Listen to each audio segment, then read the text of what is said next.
Organised ആയിട്ട് ഒരു വലിയ സംരംഭം തന്നെയായിരുന്നു. ഒരു ഫ്ലോട്ടില്ല, ഒരു ഡെമോൺസ്ട്രേഷൻ ആയിരുന്നു. ഐറിഷ് MPs പലരും ഉണ്ടായിരുന്നു. ഇസ്രയേലിൻ്റെ ഒരു ആരഗൻസും ഒരു അഗ്രൻഡൈസ്മെൻറ്റിൻ്റെ ഒക്കെ ഒരു അളവാണിത്. അത് നമ്മുടെ കഴിഞ്ഞ ദിവസം നമ്മൾ കേട്ടു ബെഞ്ചമിൻ നെതന്യാഹു UN പ്രസംഗിക്കുന്നത്. യാതൊരു വിട്ടുവീഴ്ചയില്ല, അവരുടെ ക്രൂരത മുന്നോട്ട് തന്നെ പോകും. ജനഹത്യ എന്നൊന്നും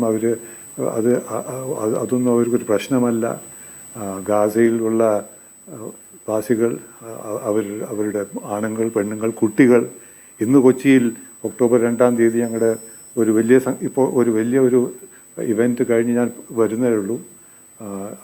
അവിടെ 18,000 ഈ ഗാസയിൽ കൊല്ലപ്പെട്ട കുട്ടികളുടെ പേരുകൾ ഉച്ചരിക്കുക എന്നുള്ളതായിരുന്നു. അതിൽ 1500 ഇന്ന് ഇവിടെ ഉച്ചരിച്ചത്. ഇനി കേരളത്തിലെ എല്ലാ ജില്ലകളിലും നമ്മൾ 1500 വീതം ഉച്ചരിച്ച് നവംബർ 15-ാം തീയതി ആകുമ്പോഴേക്കും തിരുവനന്തപുരത്ത് അവസാനത്തെ ഇവൻ്റ് ആയിരിക്കും. അപ്പോഴേക്കും 18,000 പേരുകൾ കൊല്ലപ്പെട്ട കുട്ടികളുടെ, അടുത്ത് പ്രസവിച്ച കുട്ടികൾ തൊട്ട് 1, 2, 3 പിഞ്ചു ഹൃദയങ്ങൾ തൊട്ട് 6, 7, 10, 14 വയസ്സായ കുട്ടികൾ, ആൺകുട്ടികൾ, പെൺകുട്ടികൾ, അവരുടെ പേരുകളെല്ലാം ഉച്ചരിച്ച് അങ്ങനെയെങ്കിലും നമുക്ക് ലോകത്തോട് നമ്മൾ ഈ നിശബ്ദത പാലിക്കില്ല എന്ന് പറയാം. അല്ലെങ്കിൽ ലോകമൊട്ടാകെ നമ്മൾ കാണുന്നത് ഒരു നിസ്സഹായതയാണ്. ആ നിസ്സഹായതയ്ക്കെതിരെയാണ് ഈ ഫ്ലോട്ടില്ല. അതാണ് ഏറ്റവും വളരെ ഡെമോൺസ്ട്രബിൾ ആയിട്ടുള്ളൊരു രീതി കണ്ടത്. പശ്ചിമ മാധ്യമങ്ങൾ പോലും ഇതിനെപ്പറ്റിയൊക്കെ റിപ്പോർട്ട് ചെയ്യുന്നുണ്ടെങ്കിലും വേണ്ടത്ര ഇതൊക്കെ സ്റ്റാറ്റിസ്റ്റിക്കായി മാറിയിരിക്കുന്നു. 65,000 പേര് മരിക്കുക എന്നുള്ളത് വെറും ഒരു നമ്പറായി മാറിയിരിക്കുന്നു. US ഒരാളുടെ ഹത്യ നടന്നാൽ അത് അളവോളം ന്യൂസ് അവറിൽ ചർച്ച ചെയ്തുകൊണ്ടിരിക്കുന്നു, മെനി വീക്സ് ടുഗെദർ. അപ്പോൾ നമ്മുടെ മോറൽ കോമ്പസ് എന്ന് പറയുന്നത് ഹിസ് ബ്രോക്ക് നൗ. ഒരു ഇൻ്റർനാഷണൽ എത്തിക്സ് എന്ന് പറയുന്ന കോൺസെപ്റ്റ് അതിനെ വെല്ലുവിളിക്കുന്ന ഒരു രീതിയിലാണ് ഗാസ നമ്മുടെ മുമ്പിൽ നിൽക്കുന്നത്.